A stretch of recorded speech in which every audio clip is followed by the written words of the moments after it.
মাননীয় সংসদ সদস্য এবং স্বরাষ্ট্রমন্ত্রী খুব চমৎকার চমৎকার কিছু কথা বলেছেন, এগুলো একটু স্মরণ করতে চাই আমি। উনি বলেছেন যে shareholder is shareholder. সে কিভাবে শেয়ার হোল্ডার হয়েছে এটা পরে দেখা যাবে। এটা পরে কেন? এটা তো আগেই এক্সপোজ হয়ে গেছে। সারা দুনিয়া জানে, উনি জানেন না। উনার মতো একজন বিজ্ঞ মানুষ, আমি এটা বিশ্বাস করি না। এই ব্যাংক থেকে উনি একা নিয়েছেন তার নিজের নামেই ৮২,০০০ কোটি টাকা, আর তার সমুদয় শেয়ার যেগুলা তিনি কিনেছেন ৮২% মালিক হয়ে গিয়েছেন, এগুলার মূল্য হচ্ছে মাত্র ১২,০০০ কোটি টাকা। অর্থাৎ তিনি কই তেল দিয়ে শুধু কই বাঁচেন নাই, কইও বাঁচছেন, শোল মাছও বাঁচছেন, এবং সবগুলা ব্যাংক থেকে ডাকাতি করা টাকা। সেই শেয়ারগুলা কিভাবে হস্তান্তর হয়েছে তিনি একটা প্রতিষ্ঠানের নাম এখানে বলেছেন, সবগুলা বলে দিলে ভালো হইতো। এই ধরনের সকল শেয়ার হোল্ডারের উপরে বিশেষ একটা এজেন্সির মাধ্যমে প্রচন্ড চাপ ক্রিয়েট করে তাদেরকে বাধ্য করা হয়েছে তাদের শেয়ার হস্তান্তর করতে।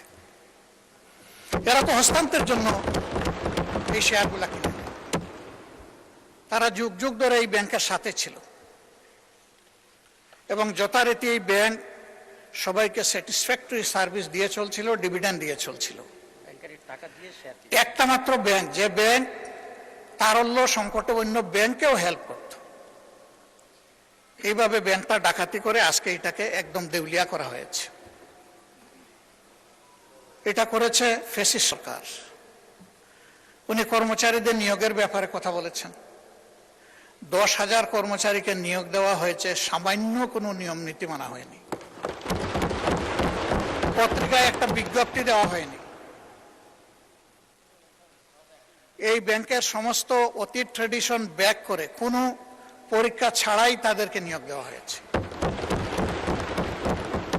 একটা কাগজে কেউ না কেউ সই করে দিয়েছে, এইটাই তার নিয়োগ লেটার।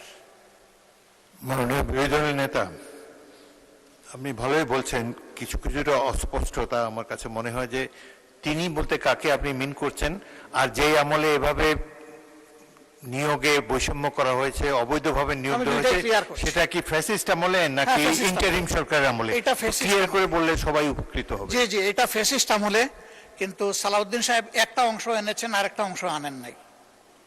সরকার পরিবর্তন হওয়ার পরে ৫ আগস্টের পরে আমরা যতটুকু জানতে পেরেছি যে তাদের সকলকে আবার পরীক্ষায় আসার জন্য ইনভাইট করা হয়েছিল, যে আসেন, বিনা পরীক্ষায় আপনারা চাকরি নিয়েছেন, মিনিমাম নিয়মটা মানে এখন আপনারা চাকরিতে ফিরে আসেন। তারা কেউ আসেনি। কেন তারা আসলো না? এরপরে এই ব্যাংকটা ১৯৮৩ সালের নভেম্বরে ৩টা শাখা দিয়ে বাংলাদেশে তার কার্যক্রম শুরু করে। ঢাকার লোকাল ব্রাঞ্চ মতিঝিলে, আগ্রাবাদ, চিটাগাং, সিলেট, তালতলা। পর্যায়ক্রমে তাদের সততা, দক্ষতা, আমানতদারি এবং গ্রাহকদের প্রতি তাদের সেবার মান, এগুলার কারণে অনন্য উচ্চতায় এই ব্যাংকটা চলে যায়। তিনি যে সমস্ত অভিযোগ আনলেন, যে কোনো একটা দলের দিকে ইঙ্গিত করে, একেবারে নাম বলে দিলেই পারতেন জামাত ইসলামী। তিনি বলছেন যে মাঝে মাঝে নেকাব খুলা ভালো, এটা খুলে দিতেন। এখানে নেকাব রাখলেন কেন উনি? যে এখান থেকে ৭০০ টাকার একটা কি জানি ৭০০ কোটি টাকার লোন কে নিয়েছে, এটা কোনো একটা দলের নির্বাচনী ফান্ডে ফান্ডিং করা হয়েছে। আমি এটা পরিষ্কার জানতে চাই, উনি জামাতকে এটার দ্বারা মিন করেছেন কিনা। যদি উনি মিন করে থাকেন, I am taking absolute challenge.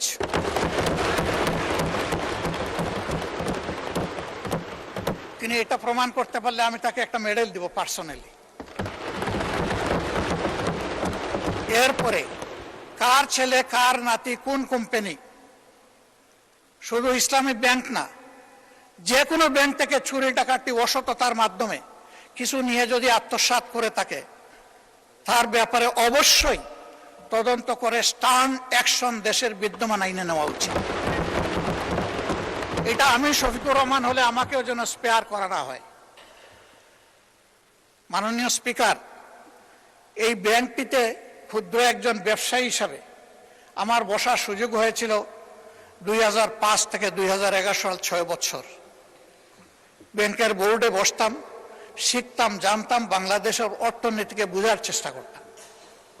সেই সময়টা এই ব্যাংক এককভাবে বৈদেশিক রিমিটেন্সের 32% পর্যন্ত আর্ন করত। তার ডিপোজিট, তার তারল্য, তার ইনভেস্টমেন্ট, সকল টার্নওভারে ইম্প্যারালাল একটা ব্যাংক ছিল।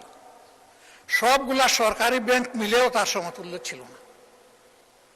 কিন্তু তখন বয়ান বানাতেন একজন বিশেষ অর্থনীতিবিদ ডক্টর আবুল বারাকাত। তিনিও আঙ্গুল তুলতেন জামাত ইসলামের দিকে, যে এখান থেকে জামাত ইসলামী হাজার হাজার কোটি টাকা নিয়ে যাচ্ছে। তার এই বয়ানের ভিত্তিতেই শেষ পর্যন্ত এই ব্যাংকে অভ্যুত্থান করা হলো, দখল করা হলো, 15.5 বছর দুঃশাসন চালানো হলো। কই প্রমাণ কোথায়? 15.5 বছর তো কম না। এখনো আবার একই তালে যদি কথা বলা হয়, আমি বলবো আমরা কি আবার সেকেন্ড আবুল বারাকাত হতে যাচ্ছি? আন্দাজ অনুমানের ভিত্তিতে কোন মহিলার কোন কোটেশন সংসদের মতো একটা প্রেস্টিজিয়াস জায়গায়, এগুলো আসলে আমরা আশা করি না। ওই মহিলাকে সংসদে হাজির করা হোক, যদি কোনো প্রভিশন থাকে সংসদে গণশুনানিও হোক, অসুবিধা নাই। আরডিএস প্রকল্প কোনো দলের নয়, কোনো ধর্মেরও নয়। আমি নিজে বোর্ডে ছিলাম, আমি জানি এখানে বিভিন্ন ধর্মের মানুষ এখান থেকে বেনিফিশিয়ারি। এখানে দল ধর্ম দেখা হয় না, এখানে টার্গেট গ্রুপকে প্রাধান্য দেওয়া হয়। উনি কত 11,000 কোটি টাকার একটা রেফারেন্স দিয়েছেন। কে নিয়েছে এটা? আমি, আমার সহকর্মীরা? যদি এরকম হয়, দলের ফান্ডে যদি 1 টাকাও আসে, আমি বলবো সার্চ লাইট দিয়ে এটা তালাশ করে আমাদের বিরুদ্ধে যেন অভিযোগ